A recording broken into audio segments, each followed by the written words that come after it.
boa tarde a todos e todas. Boa tarde muito especial à Mariana Albuquerque e ao Brian Winter, que são os nossos convidados deste final de tarde. Brian Winter está lá em Manhattan, nos anunciou que haverá um temporal que eu espero que não o impeça de voltar para casa. E Mariana está no Rio, acho que neste momento não sujeita a temporais. Eu vou, no momento adequado, apresentá-los, embora ambos dispensem a apresentação, mas eu farei as apresentações com todo gosto. Eu queria começar a nossa conversa de hoje à tarde sobre mudança política e geopolítica que vem acontecendo nas Américas, uma mudança da política americana em relação à região, uma série de eleições na região que tem resultado na vitória de candidatos de alguma maneira alinhados ao presidente Trump. Isto cria uma situação nova,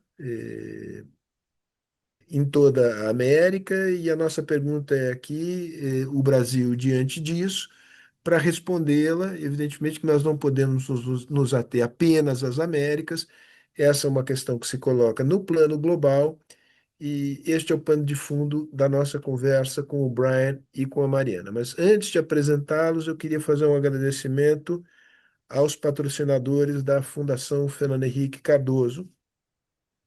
Queria agradecer a cada uma das empresas cujas logomarcas estão aí nesta tela que todos podemos ver. Agradecer pelo apoio, sem o qual a Fundação não poderia desenvolver as atividades que desenvolve. Em seguida, queria chamar o breve vídeo institucional da Fundação e aí sim passaremos à apresentação dos nossos convidados. Encarar desafios civilizatórios inéditos por meio do diálogo e da produção de conhecimento. Promover discussões de qualidade, abertas a diferentes perspectivas e pontos de vista. Ter capacidade de aperfeiçoar a democracia e superar a polarização destrutiva. Entender o papel do Brasil em um mundo de constantes transformações. Num dramático cenário de mudanças climáticas, ser parte da solução. Fazer bom uso da tecnologia para promover altos padrões de governança e um desenvolvimento sustentável e inclusivo. Conhecer o passado, entender o presente e projetar o futuro. Fundação Fernando Henrique Cardoso. Um legado em movimento. Muito bem, passemos agora à apresentação dos nossos convidados. Eu começo pela Mariana Albuquerque, que é mestre e doutora em ciência política, tem um pós-doutorado em ciências militares pela Escola de Comando e Estado-Maior do Exército Brasileiro e é professora de Relações Internacionais da UFRJ e Senior Fellow do SEBRE.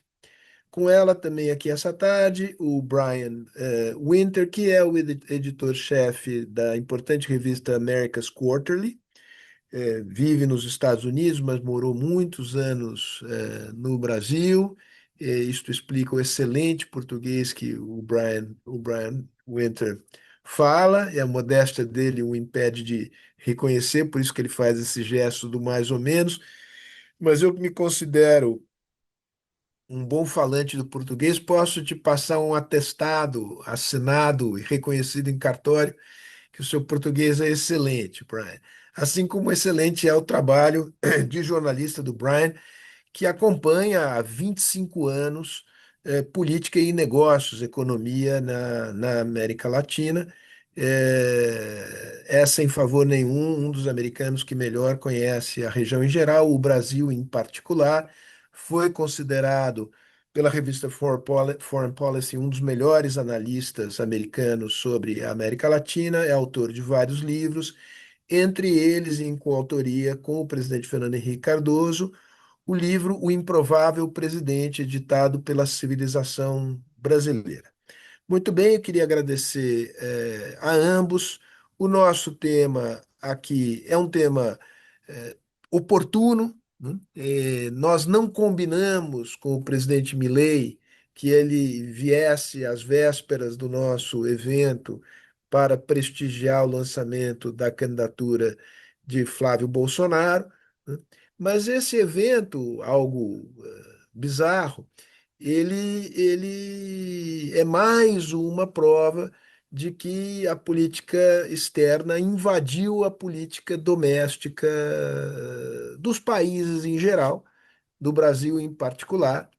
E isso nos leva a repetir aquilo que eu disse ao início, quem já estava aqui ao início, me ouviu dizer que nós vivemos hoje uma situação que é uma situação caracterizada por dois processos. O processo fundamental, que é o processo de mudança da doutrina de segurança nacional dos Estados Unidos, com reflexos importantes sobre a região. Uma recuperação da doutrina Monroe, agora com rebatizada Donroe, para fazer alusão ao primeiro nome do presidente americano. Isso tem uma série de implicações para a região, e isto vem acompanhado, este processo, de uma onda, dita onda azul, de eleição de presidentes alinhados à Casa Branca neste momento.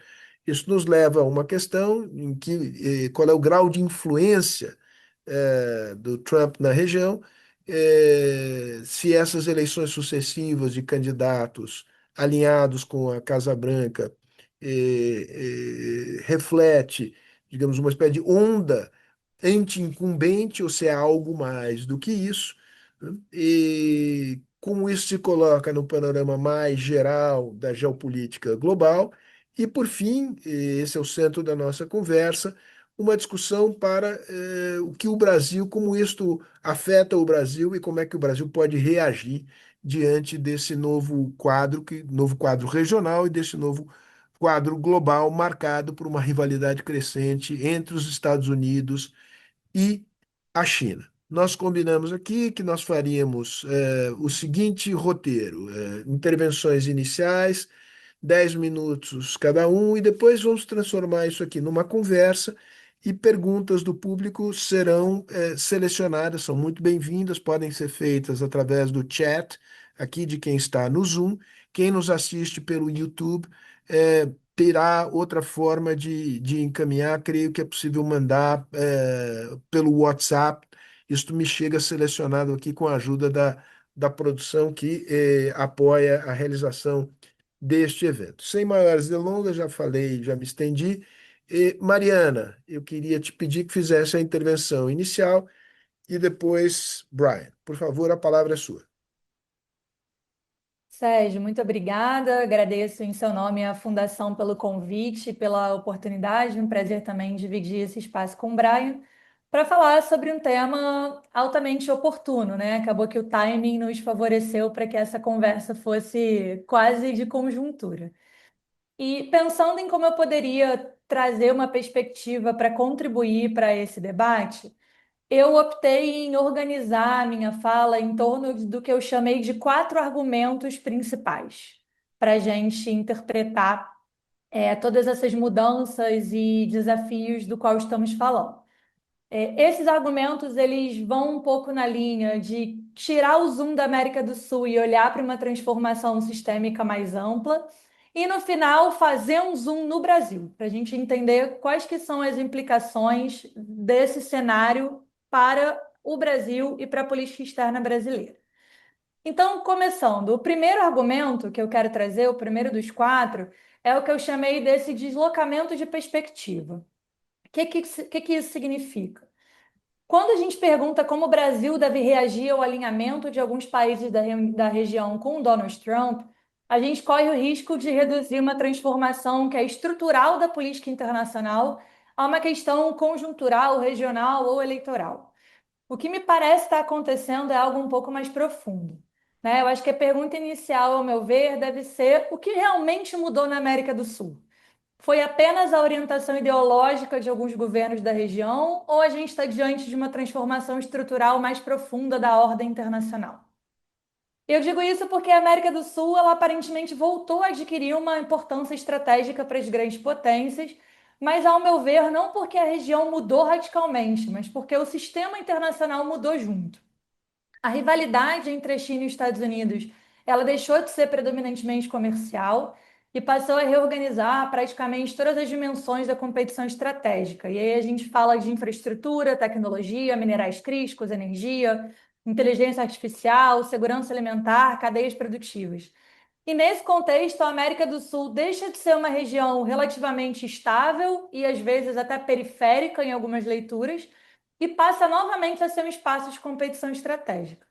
Ou seja, não é que ela voltou a ser importante porque ela aumentou o seu poder relativo, mas ela nunca deixou de ser importante, mas voltou para o centro do debate porque o seu valor estratégico para a competição entre as grandes potências mudou.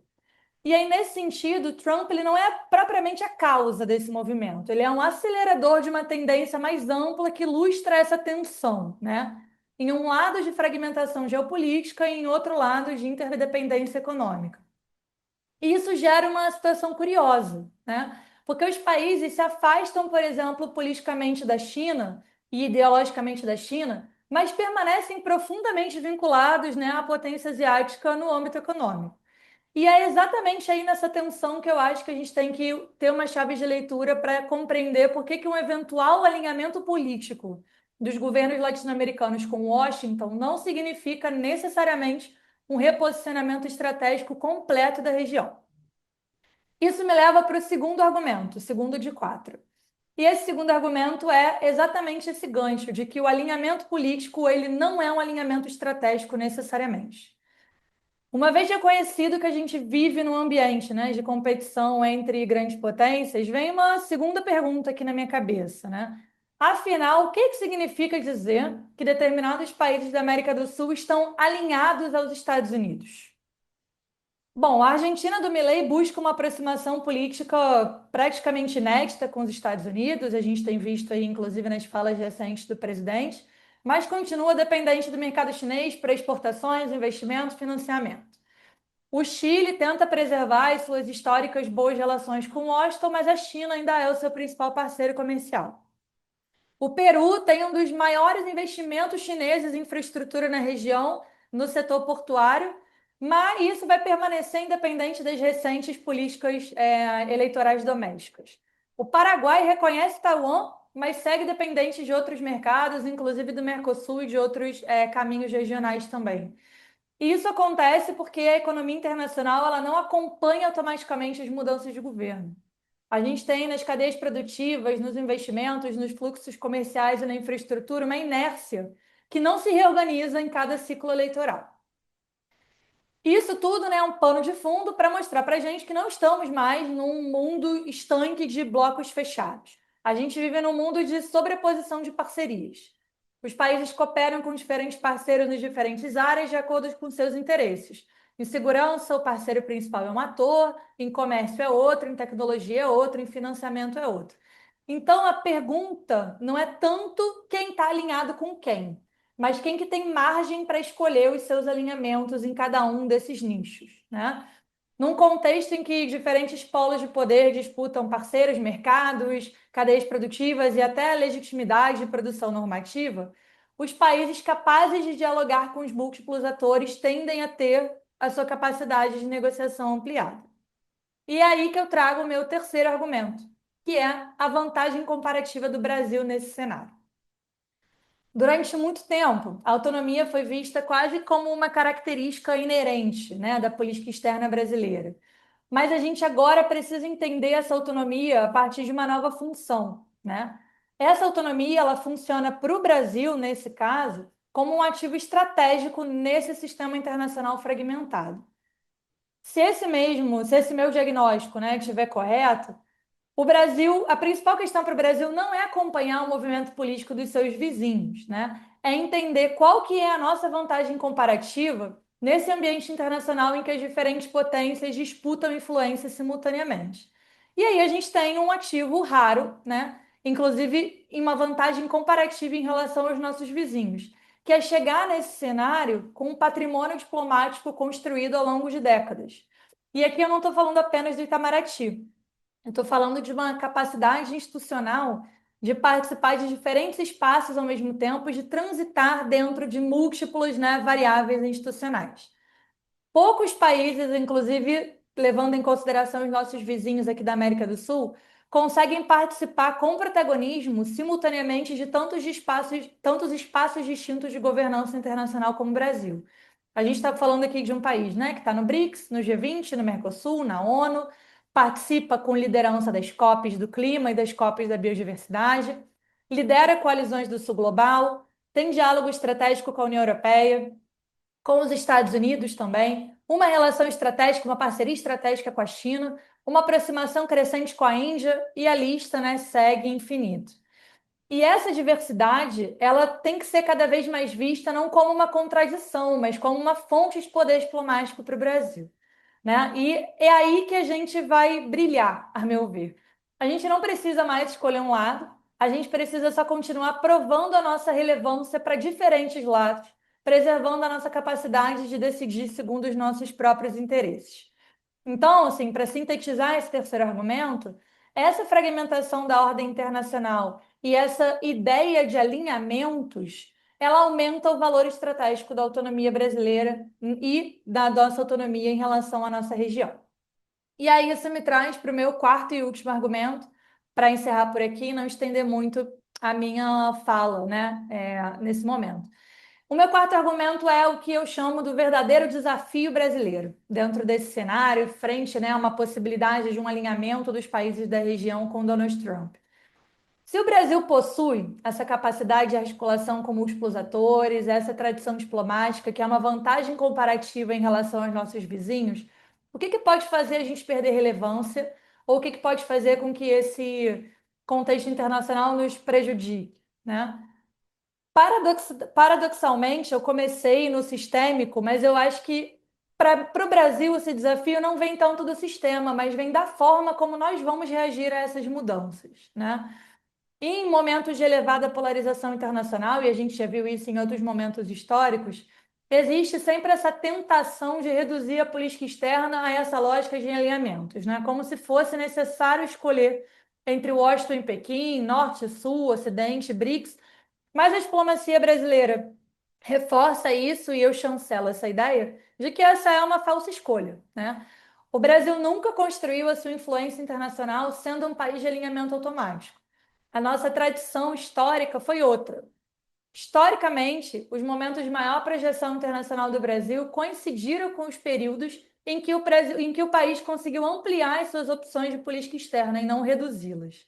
Então, o caminho, a meu ver, não é como o Brasil vai reagir ao alinhamento político dos seus vizinhos, se é que esse alinhamento político existe, pensando aí nessa lógica de alinhamento político e alinhamento estratégico, mas sim como o Brasil pretende preservar a sua capacidade de decisão nesse mundo que se tornou estruturalmente mais competitivo, né? Em outras palavras, como que a gente consegue garantir uma maior capacidade de dialogar com diferentes polos sem comprometer a nossa autonomia decisória? Então, para fechar, um argumento síntese, né, que, ao meu ver, agrupa esses quatro pontos que eu trouxe para a nossa conversa de hoje. É que a maior vantagem estratégica de um país no século XXI não é ter os aliados permanentes, mas preservar a capacidade de construir diferentes parcerias. E o desafio brasileiro não é escolher um lado, é continuar tendo a capacidade para escolher. Então, muito obrigada, fico aí à disposição para as perguntas. Mariana, excelente, excelente exposição, enfim, cobriu o tema integralmente e fez a síntese do teu pensamento. Brian, tua vez. Obrigado, Sérgio. Obrigado pelo convite. Eu gostaria de começar rapidamente agradecendo, sobretudo, três pessoas. O primeiro, o presidente Fernando Henrique Cardoso, meu primeiro professor em tudo que é o Brasil. Embora não esteja aqui conosco hoje, é uma pessoa que está sempre presente e penso nele todos os dias. Segundo, meu amigo Sérgio Fausto, por manter vivo o legado do presidente, por construir com o time dele, o Espaço Essencial, que é essa fundação FHC. Obrigado pelo gentil convite. E terceiro e último, gostaria de agradecer ao presidente argentino, Javier Milei, por nos dar bastante material novo para discutir hoje, né? E claro, a Mariana também, né? Brincadeiras à parte, como sinalizou o Sérgio, os comentários que o presidente Milei fez na sua viagem ao Brasil é um sinal claro do desafio que o Brasil, ou pelo menos o governo Lula, enfrenta nos tempos de hoje. Há 25 anos que eu trabalho como brasilianista e latino-americanista. Eu faço questão de falar com todo mundo. Morei no Brasil de 2010 até o 2015.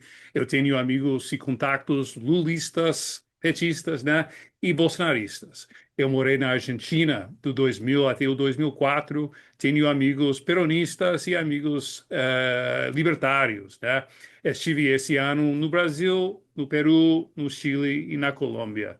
E veja, houve outros momentos de confronto na região. Eu lembro dos episódios do 2008 e 2009, com a Venezuela do Hugo Chávez e a Colômbia do Álvaro Uribe, quando o Chávez chegou a falar em guerra.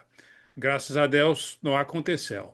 Mas a verdade é que eu nunca vi um clima tão difícil, tão polarizado, como temos nas Américas hoje. Digo aqui nas Américas, referindo e incluindo o meu país, os Estados Unidos também. Porque, como acho que o pessoal aqui tem bem claro, não é só Argentina e Brasil, né? O presidente Milei chamou o presidente colombiano, Gustavo Petro, de terrorista e assassino comunista.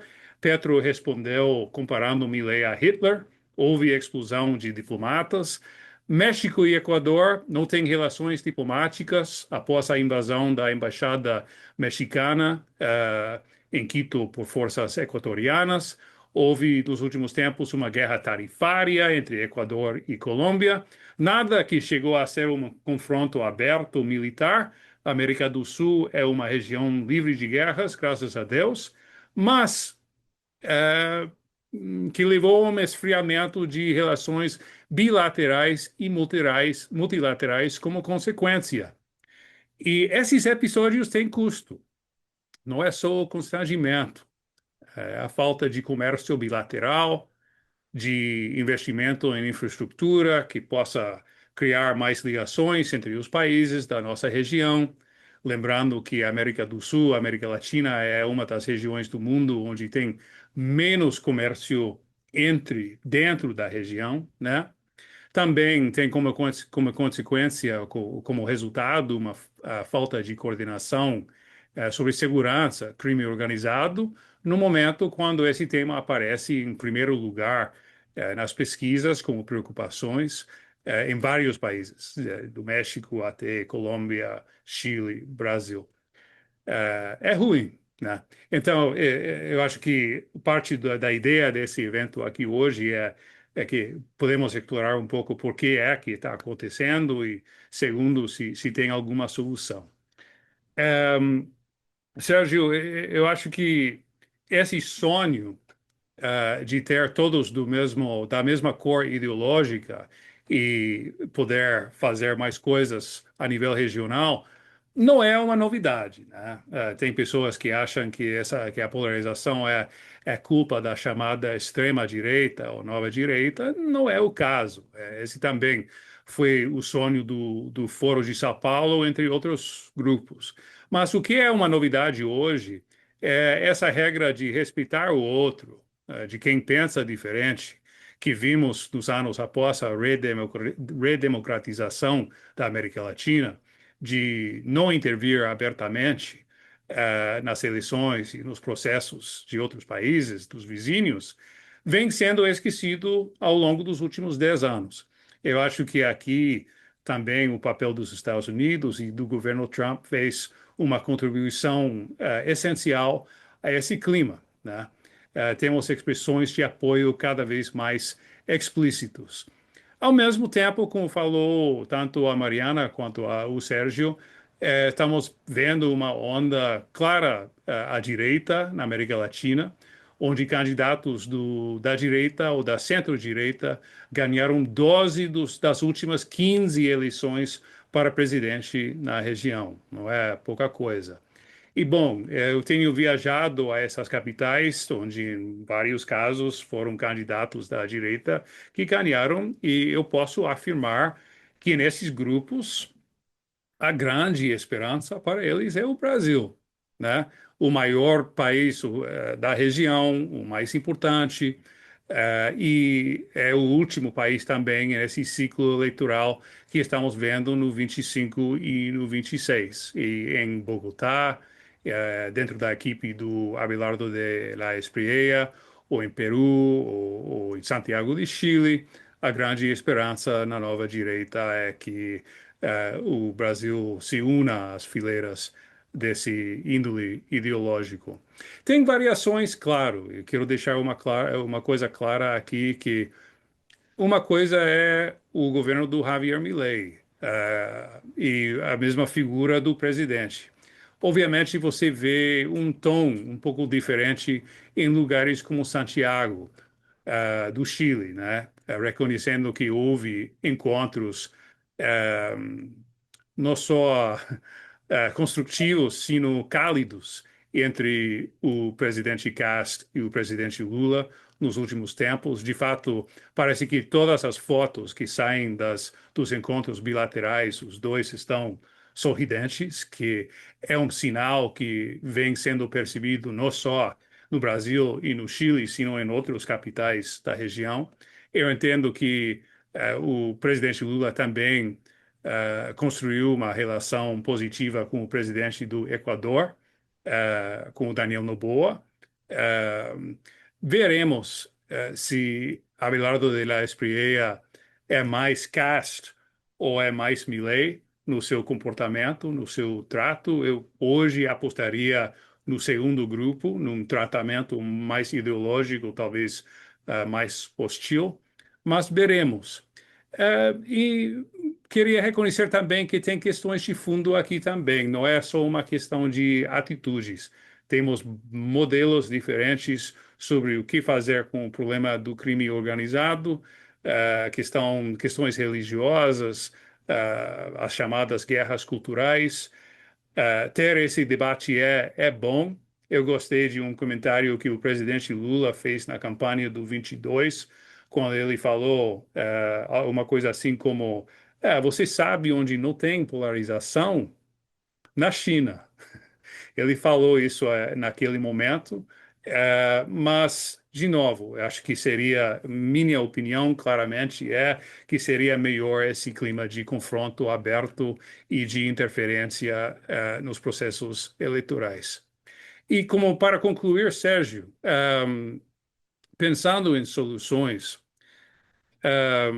veja, se o Brasil, nessas eleições em outubro, se optar pelo caminho de um governo de direita, obviamente vai ter um maior alinhamento com os vizinhos e com o presidente Trump.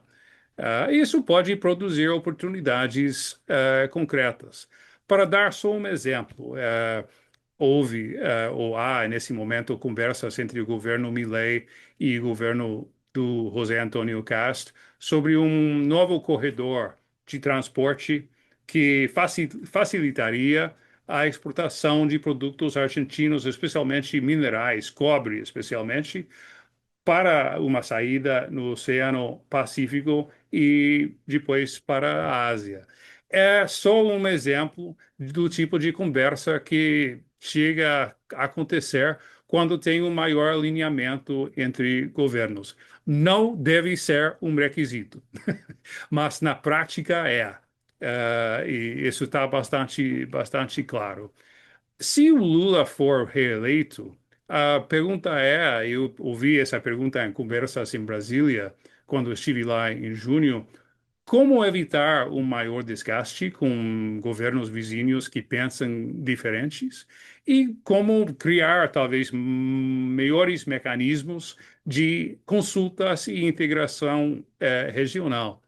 eu humildemente pensaria em três coisas, né? Primeiro, não escalar, reconhecendo às vezes que é difícil, né? Especialmente ante provocações até rudes, né? Segundo, jogar com sinceridade em um tema comum que é o crime organizado. Sérgio, em todas as conversas que tive ao longo dos últimos anos, seja em governos de esquerda ou governos de direita, o desejo de todos é maior colaboração e melhor colaboração no compartilhamento de inteligência e a luta contra o crime organizado. É um tema que também interessa a sociedade brasileira. É um tema onde o governo Lula está tentando fazer mais coisas nesse ano eleitoral, mas se for reeleito também seria uma plataforma para, enfim, para construir uma relação mais sólida e talvez mais pragmática com os outros vizinhos. E a terceira humilde recomendação, para concluir, é diversificar as parcerias. E é isso que todos os países estão fazendo em todo o mundo, seja México, seja o Brasil, seja Vietnã, seja Japão. Todos, a palavra nesse momento é diversificação, e isso claramente também seria uma solução. Então, com muita vontade de ouvir as perguntas, de debater com o Sérgio, com Mariana, e obrigado uma vez mais pelo convite. Obrigado você, Brian. Outra excelente exposição com um ângulo ligeiramente diferente, mais atenção à dinâmica interna dos países, às nuances políticas dentro do campo da direita, muito complementar ao que foi apresentado pela Mariana. Provocação da minha parte que reflete, em alguma medida, perguntas que já nos chegaram, do Paulo Wagner, da Cláudia Arruda, do Roberto Gregori. E a provocação é a seguinte: eu começo pela Mariana, obviamente que essa é uma pergunta também para o Brian. Eu estou inteiramente de acordo, Mariana, que o fundamental para o Brasil é, a partir do que você chamou de patrimônio diplomático, de suas vantagens comparativas construídas no campo da economia, o seu tamanho geográfico, etc., preservar o máximo grau de autonomia frente à rivalidade global entre China e Estados Unidos e aos seus reflexos aqui na região. Me deu a impressão que você, de alguma maneira, deu menor ênfase ao que vem acontecendo na vizinhança do Brasil. A provocação, pergunta que eu te faço, é a seguinte: um dos ativos do Brasil, não inteiramente explorado pelo Brasil, é a potencial capacidade de liderança regional que o Brasil tem na América do Sul. Muito bem. O fato de que na região tenhamos agora países de naipe político muito diferente do Brasil coloca um desafio para o Brasil diante de uma atitude política, doutrina dos Estados Unidos, que tem um grau de intrusividade nos assuntos da região, como há muito não se via. Eu vou me limitar a mencionar o fato, sabido, conhecido por todos, que um comando especial dos Estados Unidos removeu fisicamente do poder o presidente Maduro. Eu não estou entrando aqui na discussão se o Maduro era certamente ele não era um democrata, ele era um ditador. Mas isso mostra que o grau digamos, de intrusividade da política americana na região é de outra natureza. E isto reflete, em boa medida, o acirramento da disputa estratégica global. Então, eu voltaria a você para dizer, ok, é verdade que o Brasil tem maior grau de autonomia do que os vizinhos, mas não te parece que nessa circunstância, o fato de que o Brasil não conte com, digamos, esteja na mesma sintonia política com os vizinhos, se isto não é um dado relevante do ponto de vista da capacidade que o país tem de realizar o grau de autonomia que você apontou.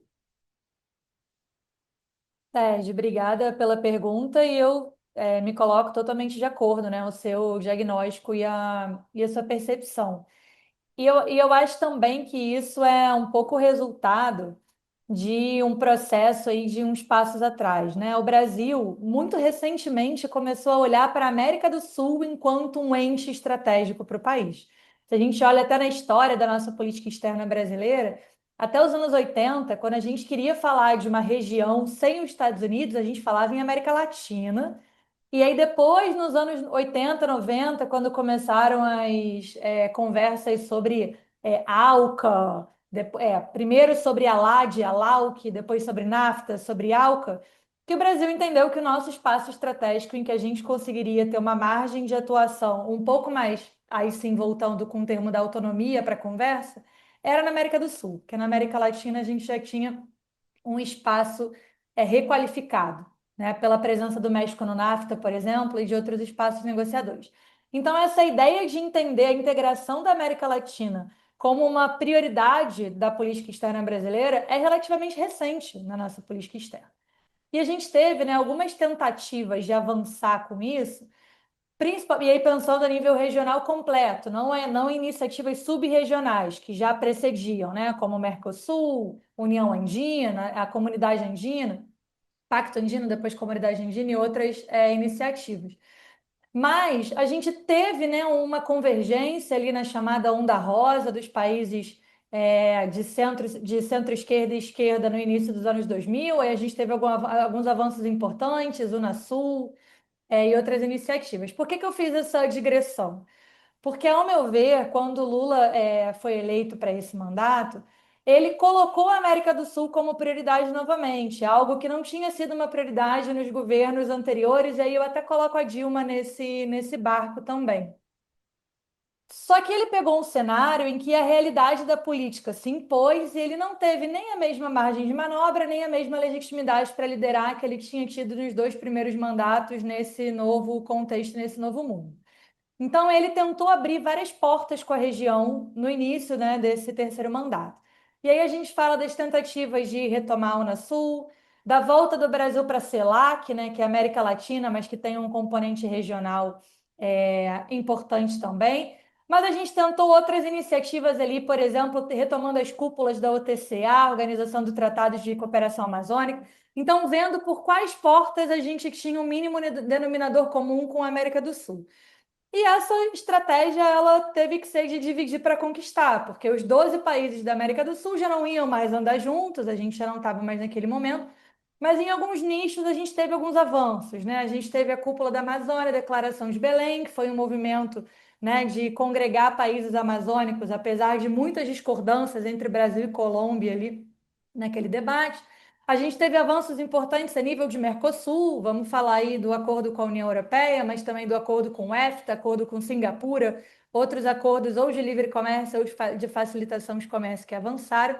Então, mesmo dentro de um cenário conturbado, em que a América do Sul podia ter virado hostil para os interesses brasileiros, a gente fez o que pôde, né? A gente tirou um pouco de leite de pedra. Com algumas falhas, né? Com alguns comentários, ao meu ver, equivocados, tanto do presidente quanto de autoridades brasileiras em relação a processos políticos aqui da região, mas tentamos, né? E eu acho que se não fosse esse governo, que tem o histórico de ter a América do Sul como uma prioridade, talvez a gente tivesse feito ainda menos com a região se a gente tivesse sobre a liderança de outro presidente, né, que não este, que inclusive incumbiu o Celso Amorim, né, o assessor da presidência, de focar na América do Sul. Então a gente tinha uma pessoa ali especializada para olhar para isso. Então, assim, mar calmo não faz bom marinheiro. O mar definitivamente não está calmo, né? Nem para o Brasil, nem para nenhum dos nossos vizinhos. Mas dentro das possibilidades, o Brasil tentou. Se a gente vai considerar essa tentativa bem-sucedida ou não, aí a gente vai ter opiniões variadas, mas tentamos fazer alguns avanços e algumas parcerias na região para preservar a nossa autonomia, sim.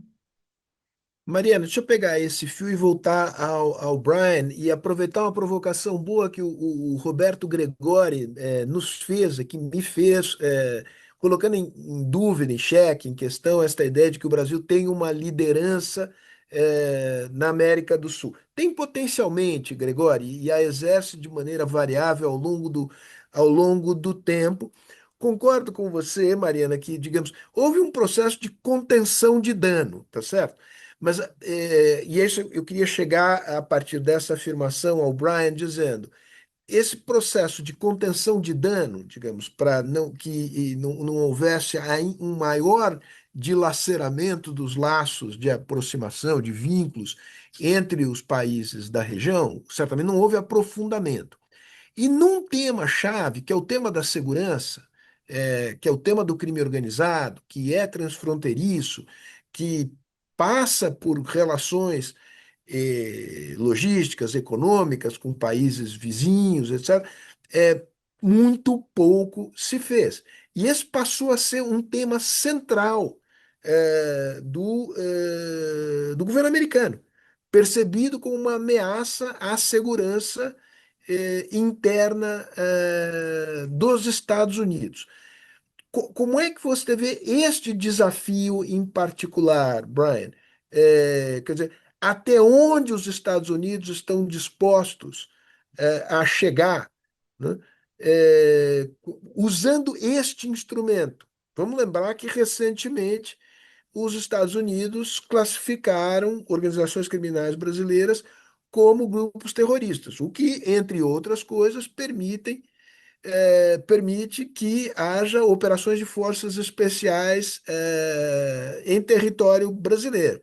Esse é um desafio concreto. Se o Brasil pudesse ter maior cooperação com os governos vizinhos, né, neste tema da segurança, maior seria a nossa capacidade, autonomia frente ao governo americano. Não é o caso. Brian, a tua análise. Obrigado, Sérgio. Eu vou tentar responder as duas perguntas. A primeira é sobre o Brasil, papel do Brasil na América do Sul, e segundo sobre até onde o governo Trump está disposto a chegar, né, com essa doutrina Don't Roll.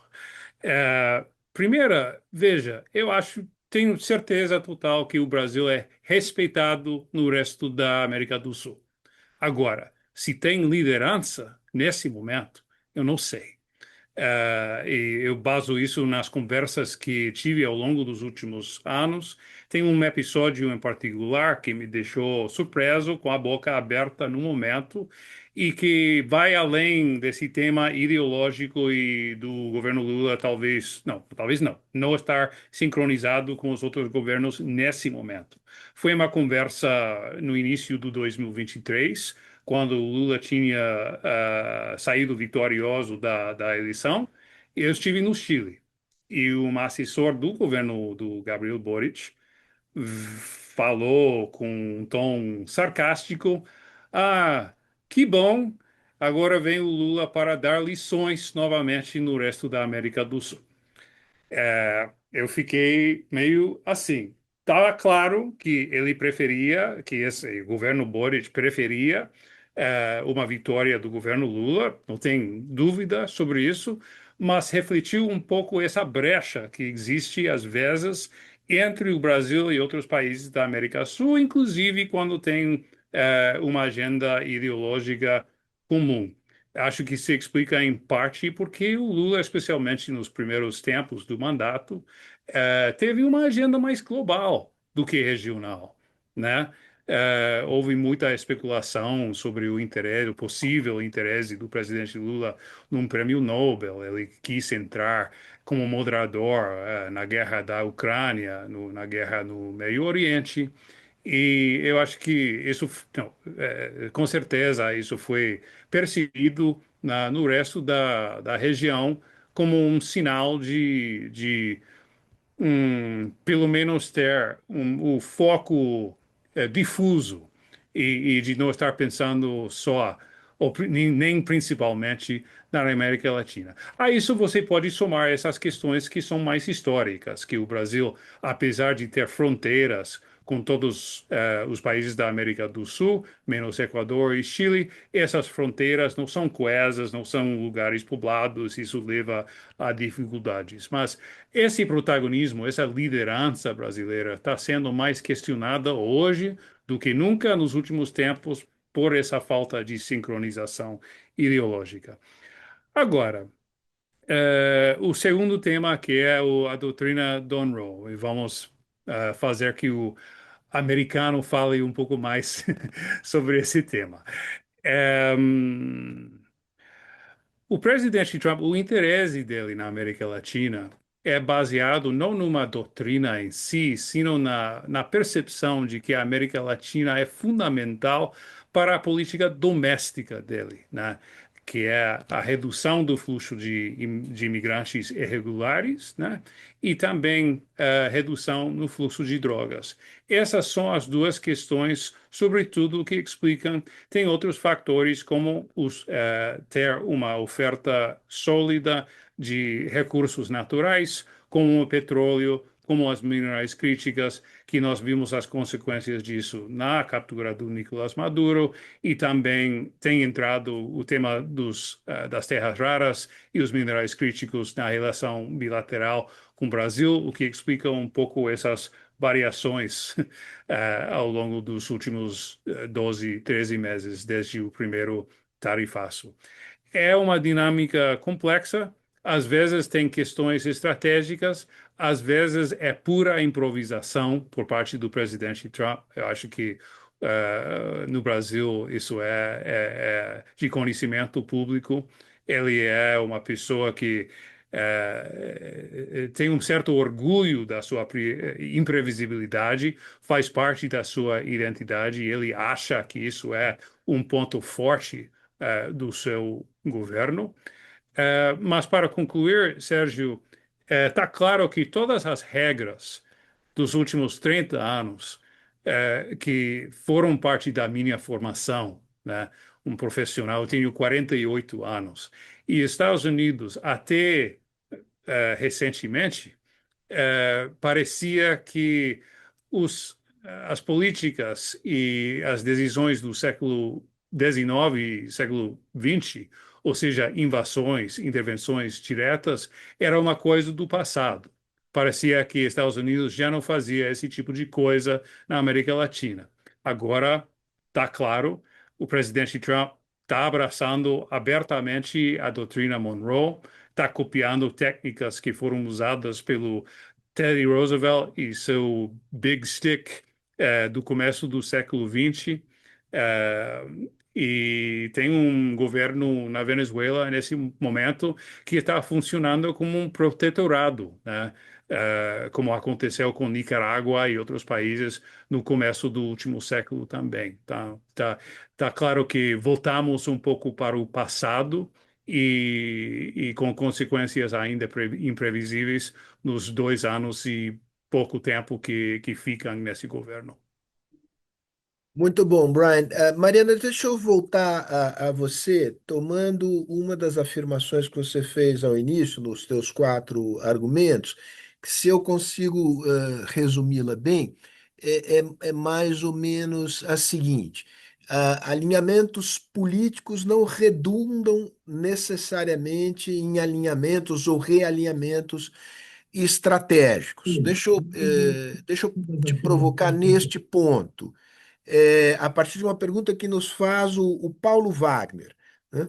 E a hipótese dele é esta sua afirmação para de pé diante da possibilidade de uma vitória de Flávio Bolsonaro nas eleições de outubro. Eu só queria chamar a atenção para um dado importante, eu acho que Brian mencionou, você mesmo mencionou. Existe hoje, e numa intensidade maior do que no passado, mesmo na Guerra Fria, uma ligação orgânica entre a extrema-direita, que é a base política, não só do Trump, mas do movimento que ele representa, nos Estados Unidos e aqui. Como é que você encaixa isso no quadro que você tão bem traçou? Você não acha que isso, de alguma maneira, coloca em xeque a tua afirmação de que alinhamentos políticos não redundam em alinhamentos estratégicos? Sérgio, esse é um bom ponto, mas eu acho que a gente tem, infelizmente, nesse caso, um histórico para ajudar a gente aí como contrafactual, que foi o governo do Jair Bolsonaro, né? Que em muitas linhas o Flávio Bolsonaro promete seguir. Né? Na plataforma de ambos, por exemplo, e foi um debate, foi trazido inclusive para os debates televisivos, né, da época, estava a ideia de que os Estados Unidos é o parceiro prioritário do Brasil e que é com os Estados Unidos que nós temos que nos vincular, né, nesse nível de mais alta política. O Jair Bolsonaro fez isso em diversas instâncias, acompanhando Trump em algumas decisões que, inclusive, significavam mudar a postura histórica brasileira em regime de direitos humanos, por exemplo, de saúde e em outros temas. E o Flávio Bolsonaro vai um pouco pelo mesmo caminho. A gente falou aqui de terras raras, eu vi que teve uma pergunta sobre o tema também. Ele já falou, né, publicamente que os minerais críticos e as terras raras brasileiras ficariam à disposição dos Estados Unidos. Então, isso é um sinal de alinhamento, de interesse de alinhamento profundo, porque, inclusive, recursos naturais básicos estão sendo colocados ali como moeda de troca, né, como carta dessa negociação. Mas mesmo com todo esse discurso de alinhamento aos Estados Unidos, e aí vamos relembrar também algumas ações do Bolsonaro já no poder, tweets, por exemplo, em que ele criticou o embaixador chinês no Brasil, né? Então, mesmo nesse cenário aí de vínculo ideológico de polarização, as nossas relações de fundo com a China não foram modificadas, né? A gente pode ter tido aí mudanças de ênfase no quanto que o presidente, enquanto pessoa, levava aquilo a público como um objetivo estratégico do país, mas a China seguiu sendo o principal parceiro comercial do Brasil, os investimentos chineses na região aumentaram, né? Na pandemia, a China foi um grande parceiro não só do Brasil, mas da região toda. Na hora de lidar com essas questões, os investimentos em infraestrutura chineses no Brasil também aumentaram. Então, é nesse ponto que eu digo, né, que existe um pano de fundo estratégico que não acompanha os ciclos eleitorais e que não deve acompanhar mesmo, porque tem, né, perspectivas de mais longo prazo e não da preferência do governo A, B ou C. E nada me indica que o governo Flávio Bolsonaro vai poder fugir muito desse, né, desse mesmo contexto que o Jair Bolsonaro enfrentou.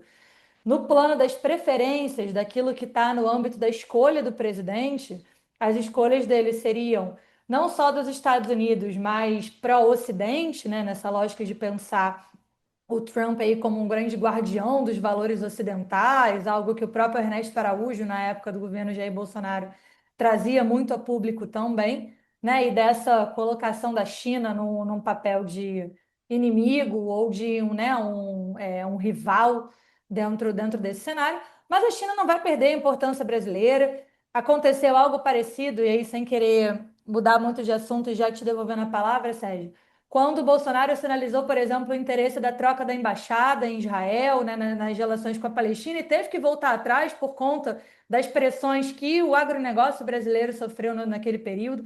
Então, apesar do interesse do presidente, existem outras dinâmicas por trás que levam algumas políticas a terem que ser matizadas. Eu não diria moderadas, mas matizadas.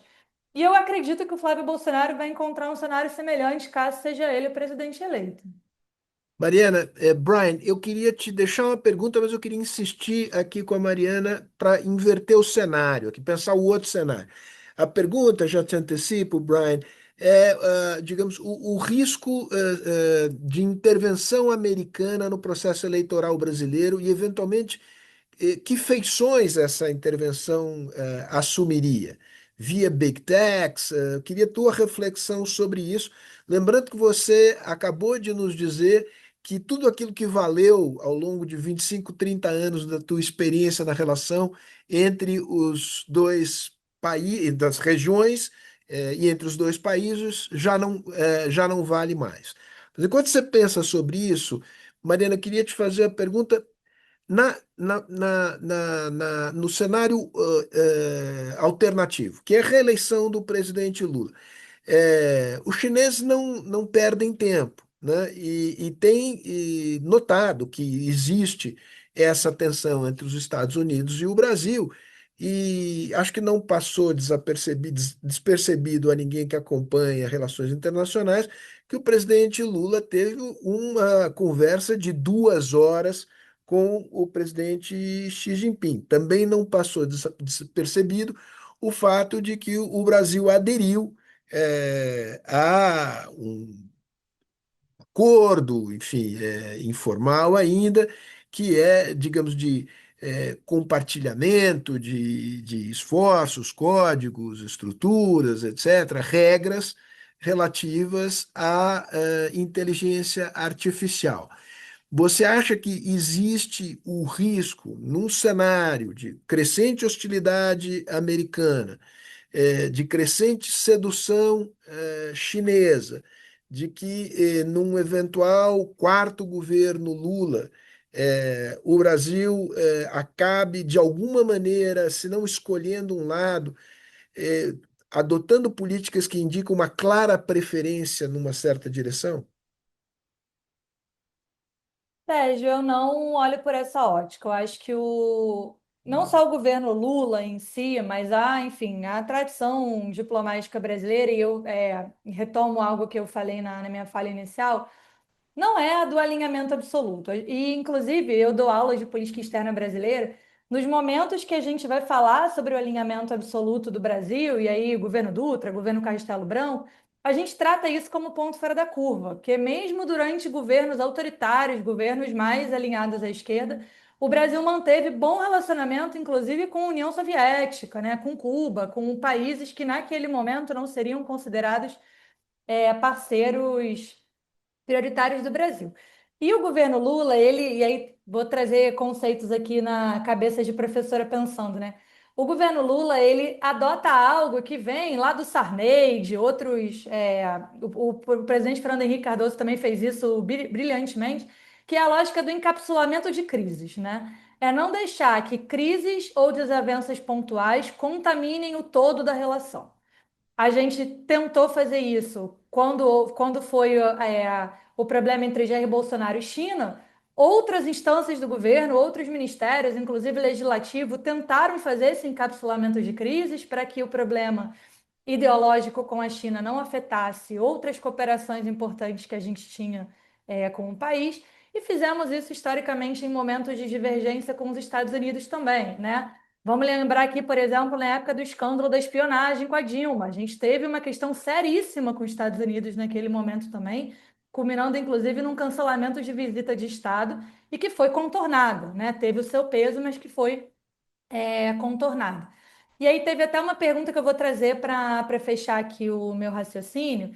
Acho que foi do Paulo também, né?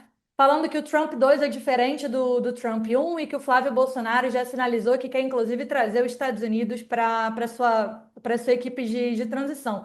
E eu estou totalmente de acordo, acho que isso não invalida, né, o ponto que eu trouxe, de que mesmo nessa situação, uma vez que o governo Flávio Bolsonaro esteja em andamento, existem outros atores e outros agentes que vão compor esse governo que vão ter perspectivas e influências múltiplas e que a gente vai precisar lidar com elas, né? E o Trump, se ele respeitar as regras, e o Brian trouxe a palavra aí do imponderável, né? Dele se vangloriar por ser meio intempestivo nas tomadas de decisão, mas supondo que ele vai seguir as regras dos Estados Unidos, ele não vai ser reeleito. Então, a gente também pode ter aí um cenário em que a gente vai ter que lidar com outro presidente nos Estados Unidos, que mesmo que seja do Partido Republicano, que mesmo que seja do grupo político do Trump, não é a figura do Trump, né? E isso causa impacto quando tem alguém que se apega muito nas suas habilidades pessoais na hora de agir, na hora de negociar. Então, enfim, não vou me estender muito no contexto, mas deixo Teu argumento aí está claríssimo. deixa a bola quicando para o Brian também. Então, Brian, aí eu vou fazer com o Brian a mesma coisa que eu fiz com você, Mariana. Eu vou fazer duas, né? Porque a própria Mariana que trouxe um tema fundamental, que Arno Meyer também faz uma pergunta um pouco nessa linha aqui no chat. Então, primeiro eu queria saber da questão da, digamos, possibilidade de influência ou mesmo intervenção no processo eleitoral. Dois, é que diferença faria? Um, derrota de Trump nas eleições de novembro próximo. Derrota, você tem que pensar em dois cenários. Um é derrota em que ele perde as duas casas do Congresso, a outra em que ele perde uma.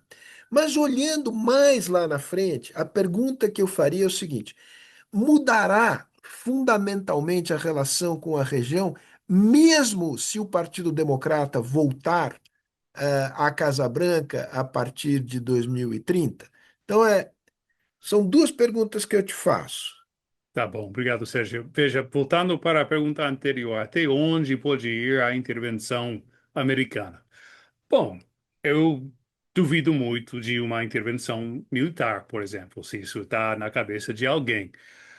Não porque está necessariamente tabu ou fora das possibilidades, sino por um motivo talvez pragmático, que é que tem outros países que estão primeiros na fila. Cuba, por exemplo, que está bem no foco do radar do governo americano, também possivelmente das Forças Armadas aqui, eh, tem um forte desejo por pelo menos alguns do time de política exterior do presidente Trump que querem ver uma resolução na Cuba antes dessas eleições em novembro, por dois motivos. Primeiro, porque estamos nesse momento no pico do verão caribenho, onde os apagões quase diários se tornam ainda mais insuportáveis e então as condições são mais no olhar deles, né? Propícios para a pressão e para uma eventual ou mudança de regime ou uma mudança forte e dramática de política do regime cubano.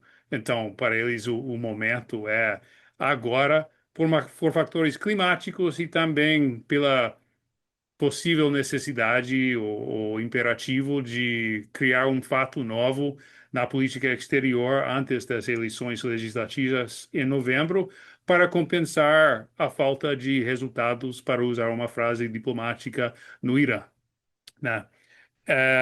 México também, eu entendo que existe a possibilidade de uma ação militar por parte dos Estados Unidos unilateral, não para tirar o governo da Claudia Sheinbaum, mas talvez algum tipo de golpe usando um drone contra um branco associados com os cartéis em território mexicano, Um sem alvo, um alvo, um obrigado. alvo. Um alvo, obrigado. Veja que o meu português não está perfeito, como você falou.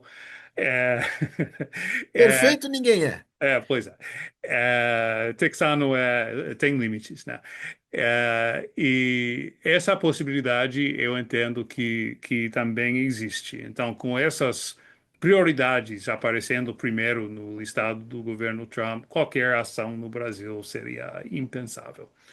Ehm, por outro lado, Sérgio, o governo Trump já está tentando mexer no processo eleitoral brasileiro. Está claro, desde o 9 de julho do ano passado, até agora, o efeito foi exatamente inverso ao que o governo Trump queria. É curioso porque ele pareceu reconhecer isso quando tirou o primeiro tarifaço. Agora apareceu um novo tarifaço de 25%, que entendo que foi o resultado burocrático do processo político do ano passado. Ou seja, todo esse processo da chamada Seção 301 é um processo que está mais basado em fatos, né, ou pelo menos percepções sobre algumas práticas brasileiras, mas começou, sem dúvida alguma, como uma tentativa de pressionar o governo e a justiça brasileira. E que até agora, pelo que podemos ver nas pesquisas, tanto recentes quanto do ano passado, teve o efeito contrário.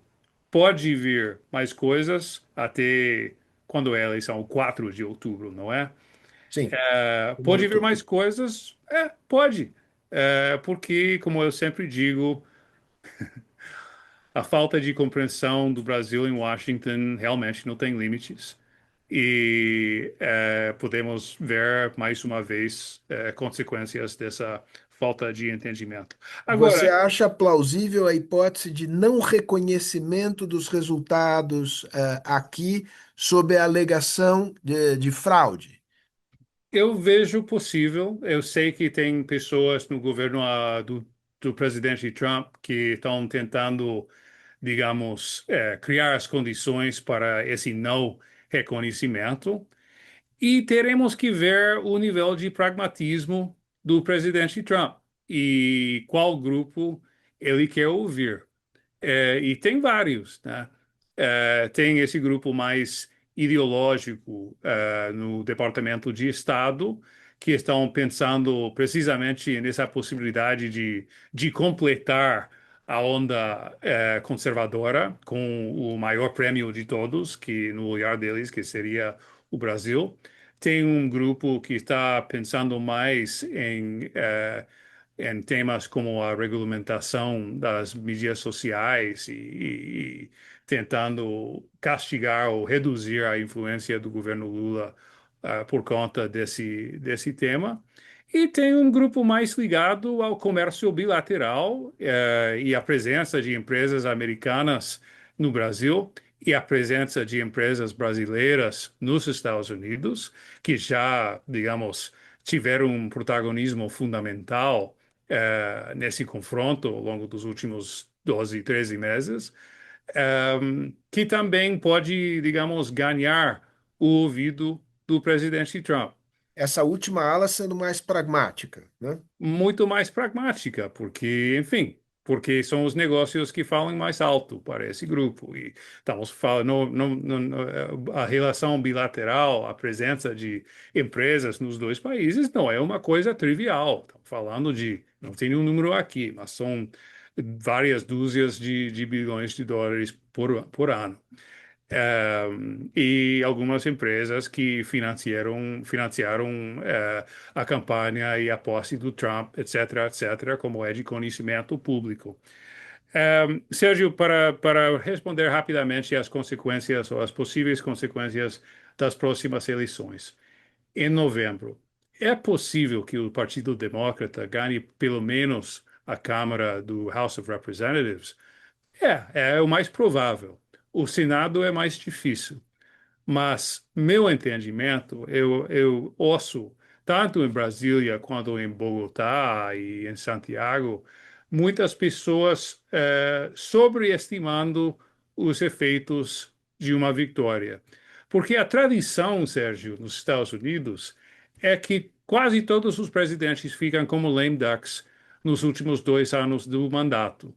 Esse placar que o presidente Trump possa chegar até de ter um Congresso adverso é a regra na história recente dos Estados Unidos.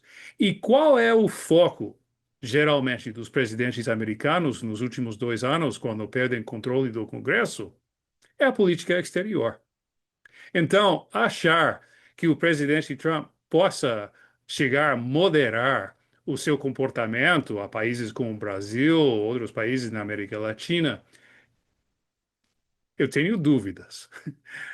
Você perguntou também sobre a possibilidade de uma vitória democrata no 2028. Eu só vou contar rapidamente uma história aqui das conversas, umas conversas que mencionei no meu último artigo da revista Foreign Affairs. Eu tenho diálogo com pessoas que foram funcionários do governo do Joe Biden. E vários deles olhando para o que tem feito o presidente Trump e perguntando e percebendo claramente os efeitos, não sei se positivos é a palavra certa, mas que houve resultados como consequência dessas ações que, pelo menos no curto prazo, favoreceram os interesses dos Estados Unidos. E aqui me refiro a duas questões. Primeiro, as ações que o governo da Claudia Sheinbaum fez para fazer um maior controle da fronteira entre México e os Estados Unidos e, geralmente, prestar mais atenção para a segurança no seu governo. E também, bom, todo esse processo de tutelagem, para usar uma palavra, do governo da Delcy Da Rodrigues. Venezuela. E eu ouvi não, mais de dois funcionários do governo Biden perguntando, por exemplo, se tivéssemos usado a ameaça das sanções contra o antecessor da Claudia Sheinbaum, que foi o López Obrador, ele teria feito o maior controle da fronteira? O que eles, aliás, acham que foi o fator principal Da derrota. da derrota da Kamala Harris na campanha do 24. Ouvi outro assessor falando, se tivéssemos mandado o, o USS Gerald Ford, que é um porta-aviões, para o litoral venezuelano durante a eleição do 24, onde o Nicolás Maduro ignorou o resultado, a história teria sido outra.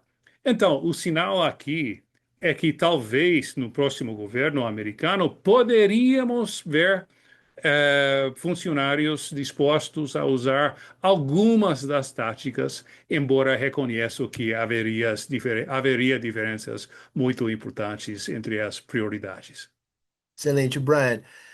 Mariana, voltando a você para a gente começar a encerrar a nossa conversa e aproveitando o fato de que você tem um livro sobre Brasil e Índia, e a Índia é um tema importante quando se fala em diversificação de parcerias, ou seja, para não ter de escolher lados e para poder manter ou ampliar a nossa autonomia, ampliar parcerias é o caminho apontado por 11 entre 10 especialistas. Eu queria que você procurasse ser mais específica. Que parcerias deveriam ser prioritárias e em que áreas, neste momento, no horizonte de 2, 3, 4 anos, para que o Brasil pudesse avançar na direção que você sugeriu no início da sua apresentação? Sérgio, vou falar aqui de setores e quem poderiam ser eventuais parceiros dentro desse contexto na minha leitura, né? É, Para mim, eu acho que na cabeça do governo, independente de qual seja, o setor no qual o Brasil vai ter que olhar com muita atenção nos próximos anos, né, e num próximo mandato, é na área de transição energética. E aí é que a gente está falando tanto de como lidar com o petróleo, que é um ativo importante para o Brasil, a Petrobras segue sendo uma das nossas principais agências, mas também pensando aí na área de renováveis e minerais críticos e fontes alternativas de energia. E dentro, né, desse debate sobre transição energética, o Brasil ele está ali numa posição dual, porque seguimos, né, insistindo no argumento de que precisamos da renda do petróleo para fazer a transição, mas somos líderes em renováveis por outro lado. E nesse setor, a Índia é um parceiro principal, e aí vou trazer um pouco a Índia para a conversa também. A Índia é o país, né, que cresce a taxas mais aceleradas atualmente, no caminho para se tornar a terceira maior economia do mundo. Esse é um projeto expresso e nacional do Narendra Modi e do seu partido. E para isso eles precisam de fontes energéticas, porque é um país que tem a matriz muito baseada no carvão ainda, e eles precisam de energia. A China é o principal exportador de fontes energéticas para a Índia e não é um parceiro confortável para essa situação, né? Porque eles têm questões diplomáticas, fronteiriças, de segurança estratégicas. Aonde a Índia foi buscar essas parcerias? Historicamente na Rússia, mas agora o papel da Rússia no mundo também traz desconfortos, né? Para a Índia e para outros parceiros. E aí aparece o Brasil, e o Brasil aparece como um parceiro que tem é, os caminhos diplomáticos abertos para tal, porque a gente negocia com a Índia não só a nível bilateral, mas somos parceiros em diversos espaços multilaterais. O Brasil tem os recursos e o Brasil precisa de parcerias para explorar esses recursos, porque a gente não tem a capacidade instalada para fazer isso ainda de forma individual. Então, nessa área, a Índia aparece como um setor prioritário, e eu vou destacar, né, aqui as fontes da transição energética. Um outro setor que a gente já apareceu aqui na conversa também, e que a Índia é um parceiro, mas não o único, é na área de inteligência artificial e de novas tecnologias. Vai ser é inescapável que qualquer próximo governo brasileiro que seja enfrente os debates sobre governança e gestão do espaço digital, porque isso já é uma questão de segurança, né? Não é apenas uma questão de digital, é uma questão de segurança. Então, os governos vão ter que olhar para isso.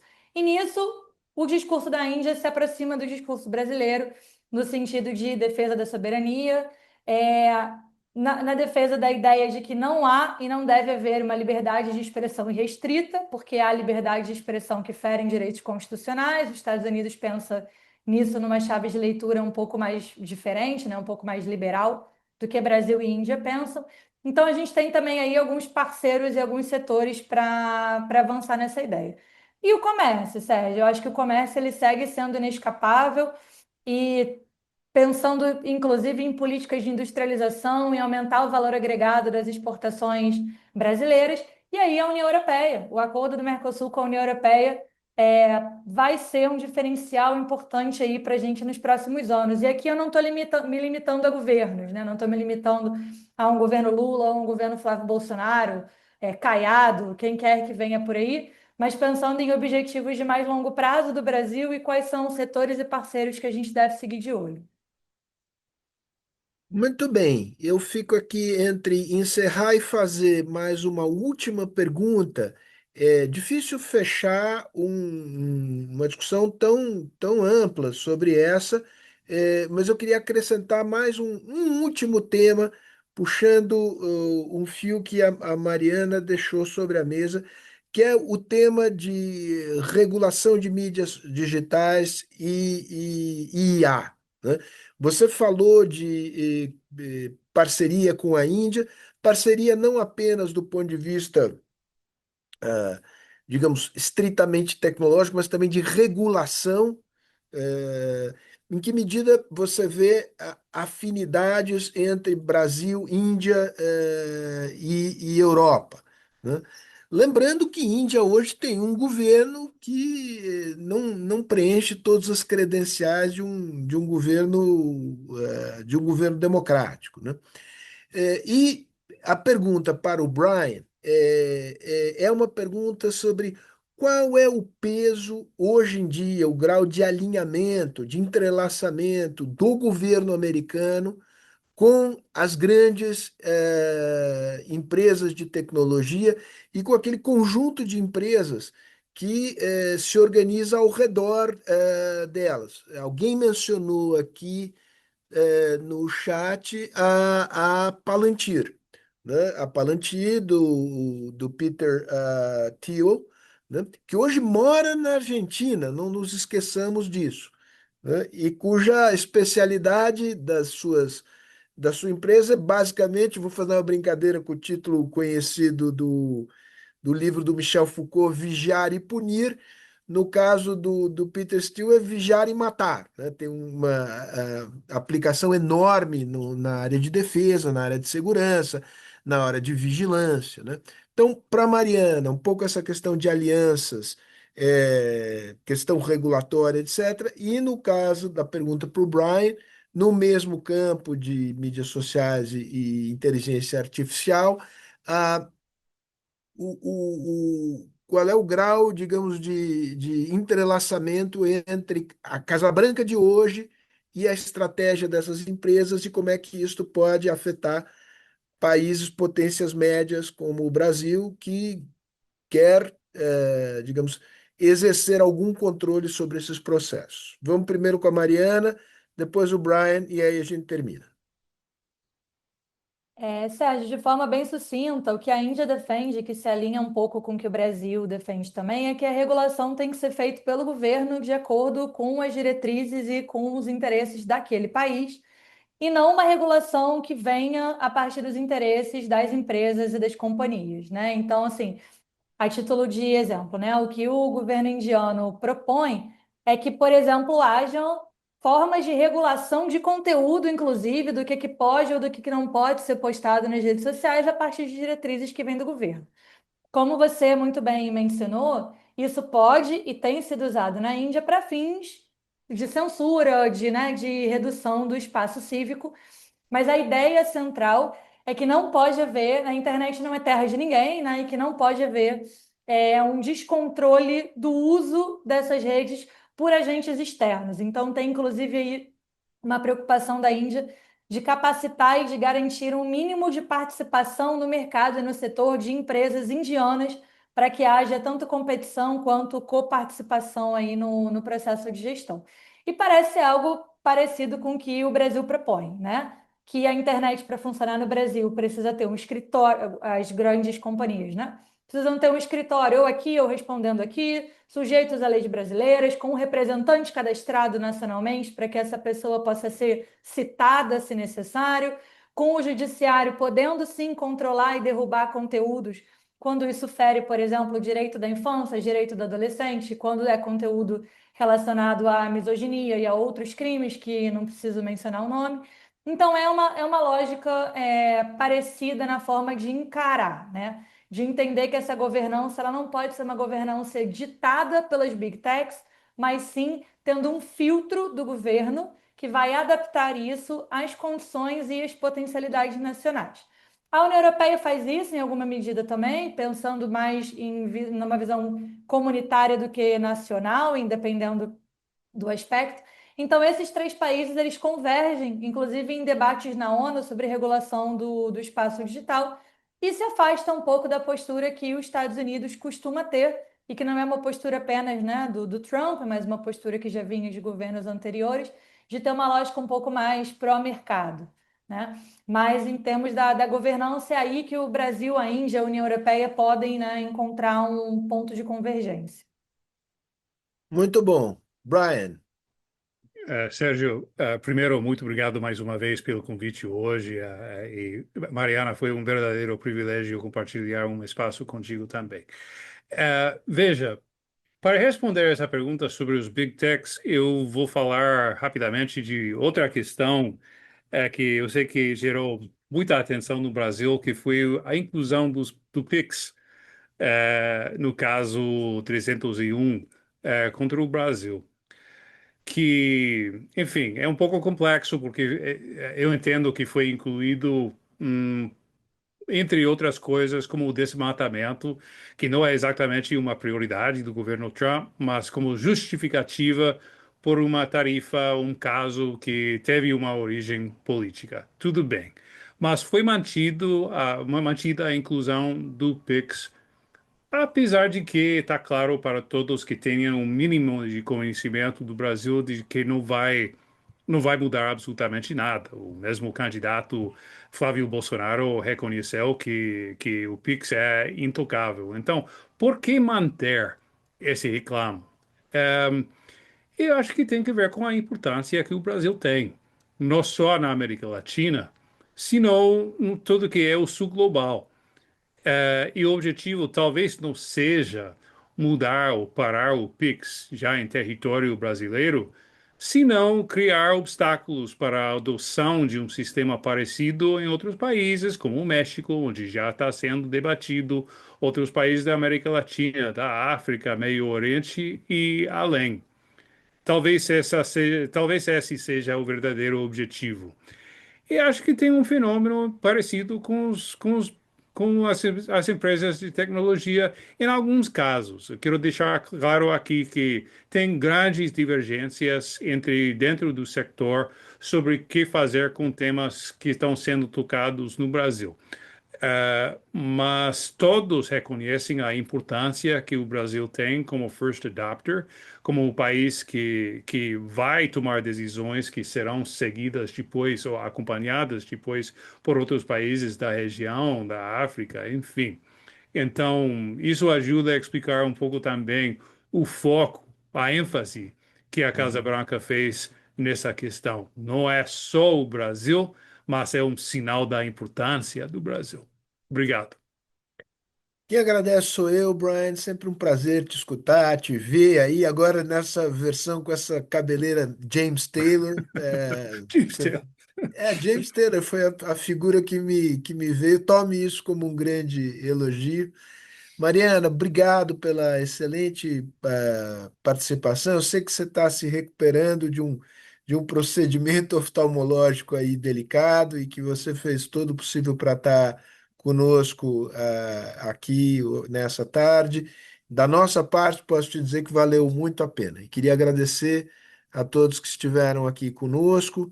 Voltaremos a esse assunto, porque esse assunto, para bem ou para mal, não nos abandonará. Então, abraços a todos, abraços a todas, até uma próxima.